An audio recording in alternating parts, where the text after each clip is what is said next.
What's up, you guys? Namicon here, bringing you my perspective as to what entertainment is bringing us. And today we'll be talking about Beetlejuice.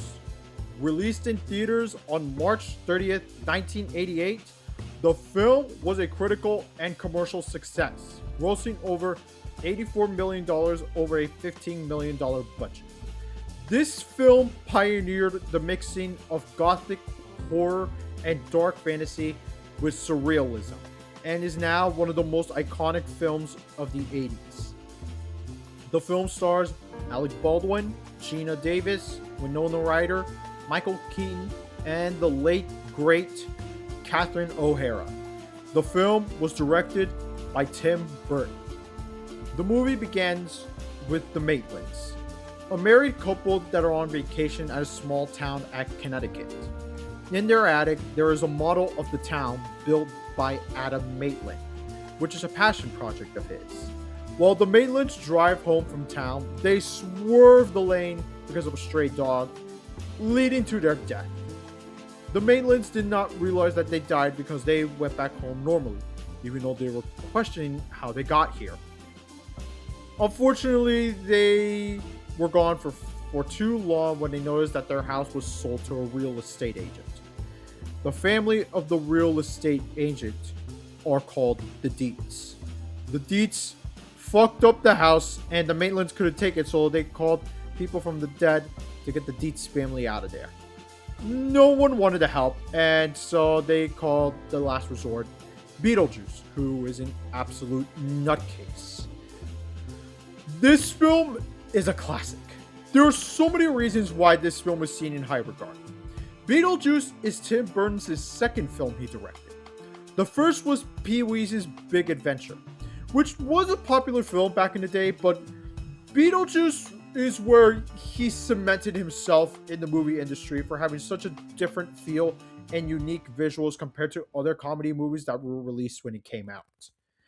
Also, at the time of its release, this looked so out there for a comedy movie. It seemed expensive, and at the time it was. $15 million is quite a bit for an 80s film, but they thankfully made do, as it visually still holds up. I really love the prosthetic makeup this film has. This was a defining feature for not only Beetlejuice, but for Tim Burton's style, and it won Best Makeup at the Academy Awards because of that. Beetlejuice was also a breakthrough movie for many actors. Actors such as Alec Baldwin and Winona Ryder became household names because of this movie. What I also love about this movie is the cinematography. Like, some of the scenes look outstanding. When the Maitlands go to the other world, where they found various different landscapes and creatures, it still holds up very well. And the sculpture that Adam made, like, it may seem like a toy, but the way it was directed, sometimes it actually looks like an actual place. Like, it's really crazy. One of my favorite characters in this movie is Lydia Deetz.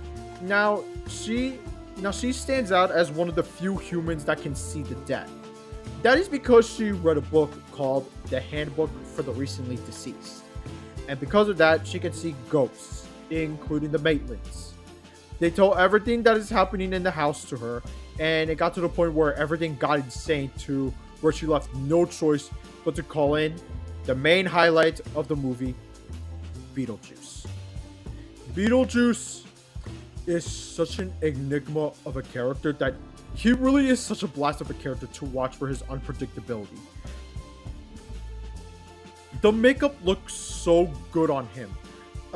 Again, there is a reason why Beetlejuice won Best Makeup at the Oscars.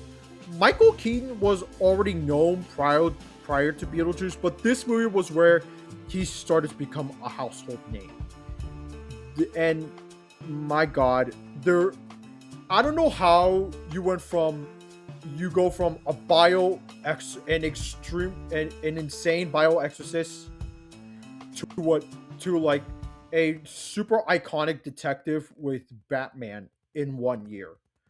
Like, yeah, Beetlejuice and Batman came a year apart.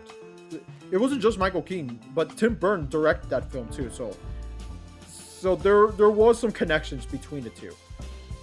Beetlejuice has now become an iconic film in American culture and has emerged into a franchise. Not long after the movie came out, there was an animated series for Beetlejuice, and the show was a commercial success. This show was a hit on TV, home media, and merchandising. The show has almost 95 episodes and has lasted for 3 years. Before I end this, I want to mention the score. This is a great score done by Danny Elfman. He did some movies before Beetlejuice, but I feel he truly shined and found his unique sound on Beetlejuice, with its mix of zaniness, surrealism, along with some spookiness. This is where I would say he started to become one of the most iconic composers of our time.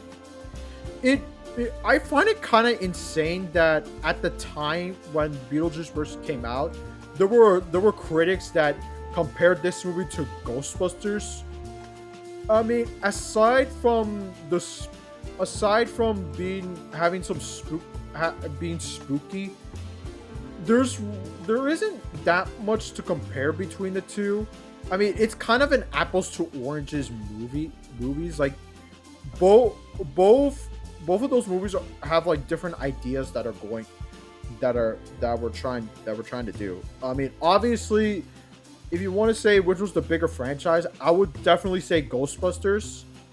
But Beetlejuice is not a slouch either. So Beetlejuice is still a great film. This is a film that I would highly recommend. This is a Halloween classic, a quote unquote horror classic, even though it's not particularly scary. Although there are some scenes that is not for the faint of heart. I will admit that, but that's part of Tim Burton's style. I still, if you haven't seen it yet, you owe it to yourself to watch it. Beetlejuice to me gets an A minus. And for those that have watched Beetlejuice, did you like it? Did you hate it? Let me know in the comments down below. Make sure to subscribe to my channel if you haven't. And if you want to, you can also follow me on Instagram, Blabberbox, and Background down in the description down below. This is Namicon. I'll see you all next time.